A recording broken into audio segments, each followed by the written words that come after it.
La directive des travailleurs détachés, c'est le comble de l'hypocrisie.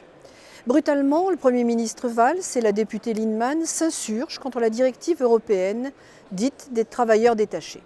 Vous savez, celle qui fait des ravages depuis 1996, celle qui permet à des entreprises étrangères d'envoyer temporairement leurs employés dans d'autres États, au salaire du pays d'accueil, mais avec les charges sociales du pays d'origine. 20 ans pour s'en rendre compte, quel aveuglement, ou plutôt, quelle incompétence. Car pour récupérer une partie de leur électorat de gauche, ces deux personnages poussent très loin l'hypocrisie politique qui écœure de plus en plus les Français. Ils dénoncent l'application de cette directive alors qu'elle s'impose à nous depuis 1996 pour la première version et le 18 juin 2016 pour la troisième mouture. Où on est européen ou on ne l'est pas. On ne l'est pas à géométrie variable, surtout au moment de la victoire du Brexit. Tous deux dénoncent une directive qu'ils ont adoptée en son temps, après 20 ans de ravages très évidents. Pourquoi si tard?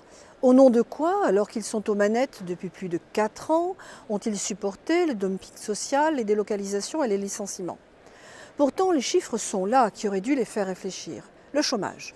Il est au plus haut en France et il ne baisse pas. 2 points de plus de chômage dans la zone euro que dans les zones hors euro.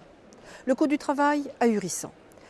Le coût horaire tout d'abord, lui-même, c'est-à-dire le salaire et les charges. En 2015, écoutez bien, 4,10 € en Roumanie, 6,80 € en Lituanie, 35,10 € en France, 41,30 € au Danemark. Mais le facteur déterminant, ce sont les charges sociales. Au Danemark, au coût horaire le plus élevé, elles ne sont que de 13,9 %, ce qui fait un salaire direct pour les Danois de plus de 35,5 €, contre des charges de 33,2 % en France, soit les plus lourdes d'Europe, ce qui ne laisse un salaire net que de 23,45 € à peine. De plus, seules l'Italie et l'Espagne ont une croissance plus faible que celle de la France. Enfin, loin de se lisser au fil des années, les écarts entre pays riches et pays pauvres en Europe ne font que se creuser. 28,7 en 2004, 31,7 en 2015. Oui, c'est ça l'Europe en marche. Alors vous comprenez mieux le plombier polonais à 8,60 € de l'heure, dont 1,83 € de charge, les entreprises font tout de suite le calcul. Un salaire net de 23,45 plus des charges à 1,83, ça fait 25,28 au lieu de 35,10. Avouez qu'il n'y a pas photo, pourquoi s'en priver? Et les employeurs français sont fatigués de payer à un collaborateur le prix de deux. Alors, M. Valls, Mme Lienemann, réfléchissez un peu avant de parler.